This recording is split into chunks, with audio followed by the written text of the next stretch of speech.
प्यारे बच्चों, कैसे हो? तो फिजिक्स इनसाइड प्लेटफॉर्म पर मैं हूं आपका फिजिक्स टीचर और हम पढ़ रहे हैं 11th class physics new book Punjab boards. और इस न्यू बुक को लेकर के हमने स्टार्ट किया हुआ है चैप्टर नंबर 2 जिसका नाम है फोर्स एंड मोशन। और आज के इस लेक्चर में हम चैप्टर नंबर 2 का आर्टिकल नंबर 2.3 और उसका ही एक फर्दर पार्ट है वेक्टर और क्रॉस प्रोडक्ट, इसको स्टडी करने जा रहे हैं। लास्ट लेक्चर में हमने कैरेक्टरिस्टिक्स ऑफ स्केलर प्रोडक्ट के बारे में पढ़ा था और उससे पहले स्केलर प्रोडक्ट और डॉट प्रोडक्ट के बारे में पढ़ा था। आज के लेक्चर में जो हमने टॉपिक पढ़ना है वेक्टर और क्रॉस प्रोडक्ट। इसको समझने से पहले मैं आपको सजेस्ट करूंगा कि आप वो वाले लेक्चर्स पहले सुन लीजिए, स्केलर प्रोडक्ट और कैरेक्टरिस्टिक्स ऑफ स्केलर प्रोडक्ट वाले। उनमें मैंने बहुत ही अच्छे से आपको एक्सप्लेन किया था कि स्केलर प्रोडक्ट एक्चुअली क्या होता है और वहीं पर वेक्टर प्रोडक्ट का भी थोड़ा सा आपको क्लू दिया था। तो अगर वो वाले लेक्चर्स आप पहले सुन लेंगे तो ये आपके लिए बहुत ही आसान हो जाएगा समझना, और बेहतर है कि आप इन दोनों को इन कंपैरिजन याद रखें। और अभी जो मैं आपको वेक्टर प्रोडक्ट का लेक्चर दूंगा ये भी मैं आपको उसके साथ हर चीज कंपेयर करके बताऊंगा ताकि आपको अच्छे तरीके से याद हो जाए। इससे पहले कि आज के इस लेक्चर को स्टार्ट करें, अगर अभी तक आपने फिजिक्स इनसाइडर को सब्सक्राइब नहीं किया तो प्यारे बच्चों जल्दी से सब्सक्राइब करके बेल आइकन के बटन को क्लिक कर दो ताकि जैसे ही नेक्स्ट लेक्चर्स अपलोड हो आपको साथ के साथ नोटिफिकेशन मिलते रहें और आप एग्जाम की बहुत ही अच्छे से तैयारी कर सकें। और आज की इस वीडियो को लाइक कर दें ताकि लेक्चर को पूरे मजे से स्टार्ट किया जा सके। स्केलर प्रोडक्ट वाले लेक्चर में मैंने आपको ये बताया था कि जब आप दो वेक्टर्स को मल्टीप्लाई करें और एज ए रिजल्ट आपके पास स्केलर क्वांटिटी आ जाए तो ऐसे प्रोडक्ट को आप कहते हैं कि स्केलर प्रोडक्ट है। अब वेक्टर प्रोडक्ट क्या चीज है? देखिए, जब आप दो वेक्टर्स को मल्टीप्लाई करते हैं और मल्टीप्लिकेशन के बाद आपके पास जो रिजल्ट आता है अगर वो वेक्टर क्वांटिटी आ जाए तो ऐसे प्रोडक्ट को हम कहते हैं वेक्टर प्रोडक्ट। तो चलिए इसकी डेफिनेशन लिखते हैं। यहां पर अब हमने इसकी डेफिनेशन लिख दी है किस तरह से। If the product of two vectors is a vector quantity, यानी आपके पास दो वेक्टर्स हैं, लेट से ए वेक्टर है बी वेक्टर है, इनका प्रोडक्ट लेते हैं और आपके पास as a result vector quantity आ जाती है तो इस तरह के प्रोडक्ट को आप कहेंगे वेक्टर प्रोडक्ट। अब देखिए वेक्टर प्रोडक्ट हम क्यों पढ़ रहे हैं। स्केलर प्रोडक्ट के बारे में मैंने जब आपको फिजिकल सिग्निफिकेंस बताई थी तो वहां पर यह बताया था कि जब एक वेक्टर दूसरे वेक्टर की डायरेक्शन में कंट्रीब्यूट करता है तो वो कितना कंट्रीब्यूट करता है वो हमें स्केलर प्रोडक्ट बताता है। बट वेक्टर प्रोडक्ट में एक्चुअली क्या चीज है? देखिए सिंपल, अगर वेक्टर को लें तो वेक्टर के साथ दो चीजें एसोसिएटेड होती हैं। जिस तरह मैं आपको इस चैप्टर के पहले लेक्चर से बताता आ रहा हूं कि वेक्टर के साथ पहली चीज होती है उसका मैग्नीट्यूड और दूसरी चीज होती है डायरेक्शन। अब डायरेक्शन जो फाइनल वेक्टर क्वांटिटी आएगी उसमें किस तरह से होगी ये हमें वेक्टर प्रोडक्ट बताता है, इसलिए हम वेक्टर प्रोडक्ट को पढ़ते हैं। जब दो वेक्टर्स को मल्टीप्लाई करते हैं तो आपके पास वेक्टर क्वांटिटी आती है और इट्स मीन जो वेक्टर क्वांटिटी आपके पास आती है उसके साथ कोई डायरेक्शन भी इन्वॉल्व होगी। अब वो डायरेक्शन किस तरह होगी, उसको किस तरह से आप इंटरप्रेट करेंगे फिजिकली, वो सारे का सारा हमें वेक्टर प्रोडक्ट ही बताता है। तो चलिए आप जरा देखते हैं कि वेक्टर प्रोडक्ट को मैथमेटिकली आप किस तरह से लिखते हैं, किस तरह से डिफाइन करते हैं। अब यहां पर आपने डेफिनेशन की हेडिंग लगानी है और नीचे वेक्टर प्रोडक्ट की डेफिनेशन लिखनी है। देखिए अब दो वेक्टर्स कंसीडर करें, ए वेक्टर और बी वेक्टर। किस तरह से? लेट से ये एक प्लेन है जिसमें यहां पर ये आपके पास ए वेक्टर है, इसको ए वेक्टर कह दें, और ये वाला वेक्टर है आपके पास बी वेक्टर, इसको आप बी वेक्टर कह दें। दो वेक्टर्स कंसीडर कर लें, इज डिफाइंड एज, यानी इनका जो वेक्टर प्रोडक्ट है वो किस तरह से डिफाइंड होगा। A vector cross B vector is equal to A B sine theta n unit vector. Unit vector क्या होता है ये मैंने आपको लास्ट लेक्चर में बताया था, यहां पर भी इसको मैं थोड़ा सा एक्सप्लेन कर देता हूं। देखिए ए वेक्टर क्रॉस बी वेक्टर, दो वेक्टर्स का हमने ये वाले जो ए वेक्टर बी वेक्टर है इनका क्रॉस प्रोडक्ट लिया है। यहां पर एक क्रॉस है इसलिए हम इसको कहते हैं cross product is equal to, यहां पर ये जो ए है ये इस ए वेक्टर का मैग्नीट्यूड है, ये बी इस बी वेक्टर का मैग्नीट्यूड है।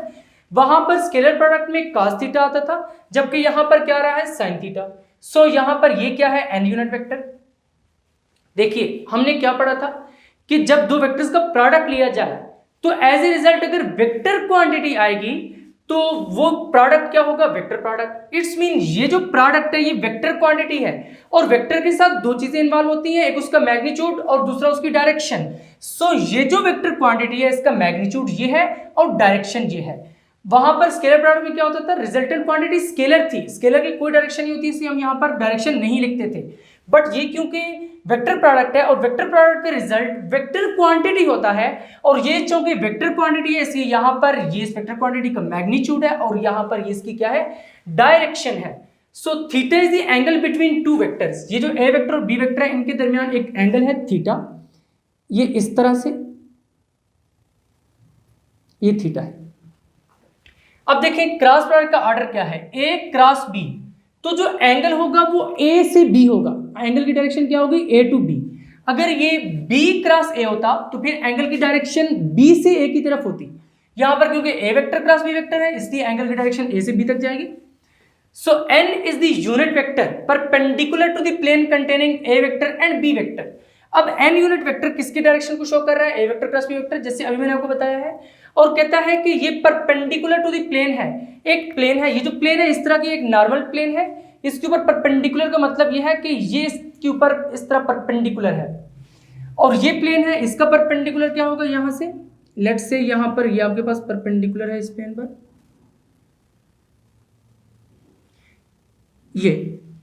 सो ये जो आपके पास वेक्टर है एक्चुअली ये क्या है, A vector cross B vector, और इसकी डायरेक्शन क्या है, एन यूनिट वेक्टर। तो यहां पर लिख दी एन यूनिट वेक्टर।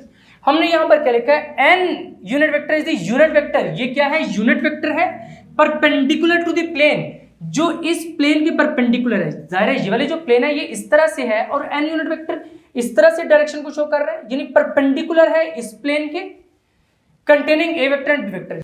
ये जो प्लेन है इसमें इस तरह से ए वेक्टर है, ये बी वेक्टर है, और एन यूनिट वेक्टर इस तरह से परपेंडिकुलर है जो कि A vector cross B vector की डायरेक्शन को शो कर रहा है। अब यहां पर एक क्वेश्चन ये आता है कि जो A vector cross B vector है, ये जो रिजल्टेंट वेक्टर है इसकी डायरेक्शन इधर ही क्यों है, एन यूनिट वेक्टर, ये नीचे की तरफ क्यों नहीं है। देखिए हमने कहा है कि परपेंडिकुलर टू द प्लेन है, N unit vector is unit vector perpendicular to the plane containing A vector and B vector. ये जो प्लेन है जिसमें ये ए वेक्टर है लेट से, और ये आपके पास बी वेक्टर है इस तरह से कुछ, ये ए वेक्टर है प्लेन में, ये बी वेक्टर है, और ये परपेंडिकुलर कुछ इस तरह से है, इस तरह की शक्ल हमने यहां पर बनाई है। अब ये परपेंडिकुलर इस तरफ ही क्यों है, देखिए परपेंडिकुलर तो प्लेन के इस तरफ भी हो सकता था। अब जाहिर है ये दो पॉसिबिलिटीज थी, तो हमने इसकी डायरेक्शन कैसे डिटरमिन की, हेडिंग लगाएंगे डायरेक्शन ऑफ वेक्टर प्रोडक्ट, यानी ए वेक्टर क्रॉस बी वेक्टर, क्योंकि इसका रिजल्ट जो होगा वो वेक्टर क्वांटिटी होगी, उसकी डायरेक्शन किधर होगी, the direction of vector product A vector cross B vector, यानी जो A vector cross B vector इसकी direction can be found by right hand rule. इसको राइट हैंड रूल यानी दाएं हाथ से फाइंड की जा सकती है। किस तरह से, देखें ए वेक्टर क्रॉस बी वेक्टर था, ए वेक्टर से बी वेक्टर की तरफ है थीटा एंगल। सो आपने जो अपना दायां हाथ है इसकी फिंगर्स को उसी डायरेक्शन में कर्ल करना है जिसमें आपके पास ये ए टू बी डायरेक्शन आ रही है। A vector cross B vector है तो ए टू बी कर्ल करना है, अगर बी टू ए होता तो बी टू ए कर्ल करते, अब ए टू बी है तो ए टू बी कर्ल करें। अगर इस तरह आप कर्ल करेंगे और यू थंब को रखेंगे तो आपका जो थंब है ये ऊपर की तरफ आ रहा है। अगर आप अपनी फिंगर्स को उसी डायरेक्शन में कर्ल करेंगे यानी ए वेक्टर से बी वेक्टर की तरफ कर्ल करेंगे जिधर थीटा है, तो आपके पास जो आपका थंब है वो इंडिकेट करेगा कि A vector cross B vector की डायरेक्शन क्या है। तो इस केस में अगर आप इस तरह से अप्लाई करें तो ये डायरेक्शन ऊपर की तरफ बन रही है, क्योंकि यहां पर देखें ये ए वेक्टर ये बी वेक्टर, सो ए से बी की तरफ जाना है, ए से बी की तरफ जाए तो ये आपका थंब है, थंब ऊपर की तरफ इंडिकेट कर रहा है डायरेक्शन को। सो ए वेक्टर क्रॉस बी वेक्टर की डायरेक्शन क्या होगी, ऊपर की तरफ होगी। अगर ये बी टू ए होता यानी बी टू ए होता तो फिर इस तरफ आप करते तो डायरेक्शन नीचे की तरफ हो जानी थी। उस केस को हम आगे चलकर डिस्कस करेंगे, बट यहां पर क्योंकि राइट हैंड रूल है, ये भी आपके पेपर में अक्सर पूछा जाता है, तो चलिए इसको भी डिस्कस करते हैं कि राइट हैंड रूल एक्चुअली आपने पेपर में किस तरह से लिख कर आना है। यहां पर अब आपने नेक्स्ट राइट हैंड रूल की हेडिंग लगानी है। ये एक बहुत ही इंपॉर्टेंट शॉर्ट क्वेश्चन भी है। शॉर्ट क्वेश्चन में आपसे पूछा जाता है how can you define right hand rule, और how can we apply right hand rule, या फिर how can you determine the direction of the product vector A vector cross B vector by using right hand rule. इस तरह की कुछ comprehensive statements भी आ सकती हैं, या what do you know about right hand rule, इस तरह की कुछ शॉर्ट स्टेटमेंट्स भी आ सकती हैं। तो आपने इसको हर वे से प्रिपेयर करना है। आंसर यही होगा, ये वाले 4 पॉइंट्स जो यहाँ पर मैंने लिखे हैं, इन्हीं को आपने नोट्स में भी लिखना है और पेपर में भी लिखकर आना है। तो सबसे पहला पॉइंट क्या है, join the tails of two vectors A vector and B vector. ये ए वेक्टर ये बी वेक्टर है, इनका ये हेड है और ये टेल्स है, इन दोनों की टेल्स को ज्वाइन करें to define a plane of vectors A vector and B vector, ताकि आप उस प्लेन को डिफाइन कर सकें जिसमें ए वेक्टर और बी वेक्टर प्रेजेंट है। देखिए ये प्लेन है, इसमें यहां पर ये आपके पास ए वेक्टर है और ये आपके पास लेट्स से बी वेक्टर है। This is A vector, this is B vector. So इन दोनों की टेल्स को आपने इस तरह ज्वाइन करना है बैक से to define the plane of the vectors A vector and B vector. Rotate the vector A vector into B vector through the smaller of two possible angles. देखिए smaller of two possible angles का क्या मतलब है। अब पहला तरीका तो यह है कि आप ए वेक्टर को बी वेक्टर में रोटेट कर सकते हैं इस तरह से, या दूसरा तरीका है कि ए वेक्टर को बी वेक्टर में कर सकते हैं इस तरह से। वो कहते हैं smaller of two possible angles. देखें ये वाला जो एंगल है स्मॉल होगा, अगर इधर से लेके जाएंगे वो एंगल बिग होगा, तो स्मॉल एंगल से आपने रोटेट करना है। Curl the fingers of the right hand, जो आपका राइट हैंड है उसकी आपने फिंगर्स को कर्ल करना है in the direction of rotation, rotation की डायरेक्शन में कर्ल करना है। ये वेक्टर है, ये बी वेक्टर है, आपने ए वेक्टर से बी वेक्टर की रोटेशन में कर्ल करना है, A vector to B vector आपने कर्ल करना है, कीपिंग द थंब इरेक्ट। और याद रहे कि उसमें आपका जो थंब है वो इरेक्ट रहना चाहिए, बिल्कुल सीधा ऊपर की तरफ रहना चाहिए। The direction of the product vector, तो ये जो प्रोडक्ट वेक्टर होगा इसकी डायरेक्शन इरेक्ट थंब जो है आपको इंडिकेट करेगा। अब हमने क्या किया, इसको ए वेक्टर कंसीडर किया, ये बी वेक्टर, ए वेक्टर को बी वेक्टर में रोटेट करवाया है, किस डायरेक्शन में, इस डायरेक्शन में, तो अपने फिंगर को उसी डायरेक्शन में कर्ल किया। तो जो आपका इरेक्ट थंब है ये किसको इंडिकेट करेगा, direction of A vector cross B vector को। तो ये हमने लिखा है the direction of product vector, ये जो प्रोडक्ट वेक्टर है A vector cross B vector along the erect thumb, ये इरेक्ट थंब के अलोंग है। सो यहां से आपको राइट हैंड रूल तो अच्छे तरीके से समझ आ चुका है। अब एक छोटा सा शॉर्ट क्वेश्चन है जो यूजुअली पेपर्स में बहुत ज्यादा पूछा जाता है, तो उसको भी डिस्कस करते हैं। अब यहां पर बहुत ही इंपॉर्टेंट क्वेश्चन क्या है, is vector product of two vectors commutative. अब ये आपकी बुक में जो वेक्टर प्रोडक्ट वाली हेडिंग है उसके नीचे ही ये जो आंसर है ये लिखा हुआ है ऑलरेडी। तो इसमें यह है कि जिस तरह scalar product A vector dot B vector is equal to B vector dot A vector था, वो कम्यूटेटिव प्रॉपर्टी को होल्ड करता था। बट इस केस में आप लिखेंगे no it does not obey commutative law, क्योंकि ये जो क्रॉस प्रोडक्ट है ये कम्यूटेटिव लॉ को होल्ड नहीं करता। As the direction of B vector cross A vector is opposite to the direction of A vector cross B vector. देखिए हमने राइट हैंड रूल में क्या पढ़ा था कि आपने ए वेक्टर को बी वेक्टर में रोटेट करना है through the smaller of two possible angles. ये वाला बड़ा एंगल था, ये वाला छोटा एंगल, तो इससे आपने रोटेट करना है। तो इस तरह जब आप फिंगर्स इसकी डायरेक्शन में कर्ल करेंगे, ये डायरेक्शन जहां पर भी लगा दी है इस डायरेक्शन में कर्ल करेंगे, तो आपका थंब ए वेक्टर क्रॉस बी वेक्टर की जो डायरेक्शन है उसको इंडिकेट करेगा, तो एन यूनिट वेक्टर इस तरफ होगा। अब जब B vector cross A vector निकालेंगे, तो मैंने आपको कहा था कि थीटा जो है आपने जो डायरेक्शन है जो आपने रोटेट करना है एक वेक्टर को दूसरे में, वो आपने इसी तरतीब से करना है जिस तरह क्रॉस प्रोडक्ट है। A vector cross B vector है तो ए को बी में रोटेट करेंगे, B vector cross A vector है तो बी को ए में रोटेट करेंगे, तो कुछ इस तरह से रोटेट करेंगे, इस तरह से।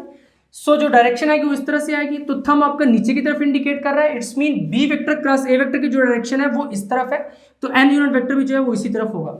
सो इट मीन कि A vector cross B vector की डायरेक्शन अपवर्ड है, B vector cross A vector की डाउनवर्ड है, तो अपोजिट है दोनों की डायरेक्शंस। जब अपोजिट हो डायरेक्शंस तो वहां पर माइनस का साइन लगाते हैं हम, तो यहां पर इसलिए हमने माइनस का साइन लगा दिया। इसलिए यहां से प्रूव होता है कि A vector cross B vector cross A vector के इक्वल नहीं है। जब आपके पास इस तरह का क्वेश्चन आ जाए कि is vector product of two vectors commutative, तो आपने ये दोनों डायग्राम्स भी बनानी है और साथ ये वाला आंसर भी लिखना है। ये क्वेश्चन और भी कई तरीकों से बनकर आपके पास पेपर में आ सकता है, जिस तरह को वो कह सकता है how can you describe that A vector cross B vector not is equal to B vector cross A vector, तो वहां पर आपने यही वाला लिखना है जो रीजन में हमने चीज लिखी है। या फिर ये कह सकता है how can you interpret the directions of A vector cross B vector and B vector cross A vector. अब हम चलते हैं examples of the vector product. आज हम इस रेंच की मदद से समझेंगे कि ये टार्क वाली एग्जांपल किस तरह से है।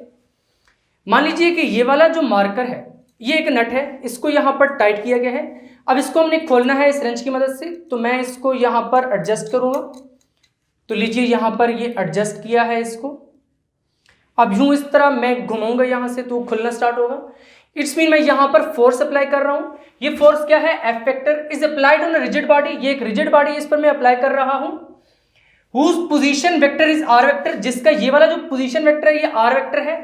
From any point on the axis, any point कौन सा पॉइंट है, वो ये वाला पॉइंट है। क्यों ये वाला पॉइंट है, बिकॉज कह रहे हैं about which the body rotates, जिसके गिर्द बॉडी रोटेट करती है। अब मैं इसको रोटेट करूंगा तो ये इसी पॉइंट के गिर्द रोटेट कर रही है। Then the turning effect of the force, अब जब मैं इसको मूव करवाऊंगा तो यहां पर इस फोर्स की वजह से ये चीज मूव करेगी, तो यही जो टर्निंग इफेक्ट ऑफ फोर्स है इसको हम कहते हैं टार्क, और इस टार्क को हम इस टा से रिप्रेजेंट करते हैं। और ये जो टा है ये टा वेक्टर है, इसको हम यहां पर इस तरह वेक्टर लिखेंगे, tau vector. Is given by the vector product of R vector and F vector. अब आर वेक्टर एफ वेक्टर मैंने आपको ऑलरेडी समझा दिए। ये आर क्या है? Position vector. कौन सा पोजीशन वेक्टर है? Force F is applied on rigid body at a point. इस पॉइंट पे फोर्स अप्लाई हुई थी, इसका पोजीशन वेक्टर था R vector from this point, जिसके गिर्द बॉडी ने क्या किया था? रोटेट किया था। तो यहां से एग्जांपल आपको अच्छी तरीके से क्लियर होगी। हमने क्या देखा कि टार्क भी एक वेक्टर है, आर भी वेक्टर है, एफ भी वेक्टर है। तो इनका जब वेक्टर प्रोडक्ट लिया है तो हमें टार्क मिली है जो वेक्टर है, और इस टार्क की डायरेक्शन क्या है? इस टार्क की डायरेक्शन आपके पास होगी उस प्लेन के परपेंडिकुलर जिसमें आर वेक्टर और एफ वेक्टर प्रेजेंट है। जिस तरह हम पहले पढ़ते रहे हैं कि ए वेक्टर और बी वेक्टर जिस प्लेन में प्रेजेंट है, A vector cross B vector की डायरेक्शन उस प्लेन के परपेंडिकुलर है। सिमिलर केस होगा यहां पर भी। नेक्स्ट एग्जांपल क्या है? The force F vector on A particle of charge q and velocity v vector in a magnetic field of strength b vector is given by the vector product of v vector and b vector। देखिए statement का क्या मतलब है। Simply अगर हम बात करें तो एक रीजन है जिसमें मैग्नेटिक फील्ड प्रेजेंट है और उस मैग्नेटिक फील्ड की स्ट्रेंथ कितनी है? B vector. एक चार्ज पार्टिकल है जिसपे चार्ज q है, वो मूव कर रहा है उस मैग्नेटिक फील्ड में वेलोसिटी v वेक्टर के साथ। तो वो जो फोर्स एक्सपीरियंस करेगा f वेक्टर, वो हमें कहां से मिलती है? Vector product of v vector and b vector. तो हम क्या लिखेंगे? f vector is equal to q into v vector cross b vector. अब ये वाला जो फार्मूला है f vector is equal to q into v vector cross b vector, ये कहां से आया है? ये किस तरह आया ये वाला फार्मूला?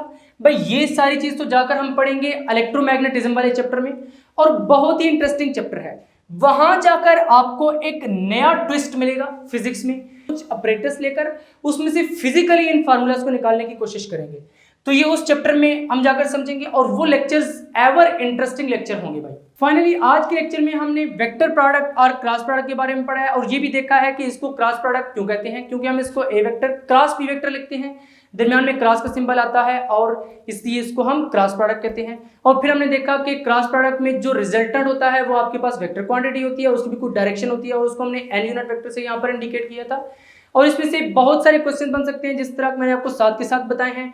वो आपसे वेक्टर प्रोडक्ट की डेफिनेशन भी पूछ सकता है, फिर आपसे एग्जांपल्स भी पूछी जा सकती हैं। तो इन सारी चीजों को आपने बहुत ही अच्छे तरीके से तैयार करना है। कुछ जो कंसेप्चुअल क्वेश्चन थे वो मैंने आपको लेक्चर के अंदर ही बता दिए थे। तो फाइनली आज का लेक्चर यहीं तक ही है। अब नेक्स्ट लेक्चर में हम कैरेक्टरिस्टिक्स ऑफ वेक्टर प्रोडक्ट और क्रॉस प्रोडक्ट के बारे में पढ़ेंगे, वो भी बहुत ही इंटरेस्टिंग कैरेक्टरिस्टिक्स हैं। अगर आपने अभी तक फिजिक्स इनसाइड को सब्सक्राइब नहीं किया तो प्यारे बच्चों जल्दी से सब्सक्राइब करके बेल आइकन के बटन को क्लिक कर दो, ताकि जैसे ही नेक्स्ट लेक्चर्स अपलोड हो आपको साथ के साथ नोटिफिकेशन मिलते रहें और आप एग्जाम की बहुत ही अच्छे से तैयारी कर सकें। और कमेंट करके बताएं कि आपको आज का लेक्चर कैसा लगा। मिलेंगे नेक्स्ट लेक्चर में, तब तक के लिए अल्लाह हाफिज।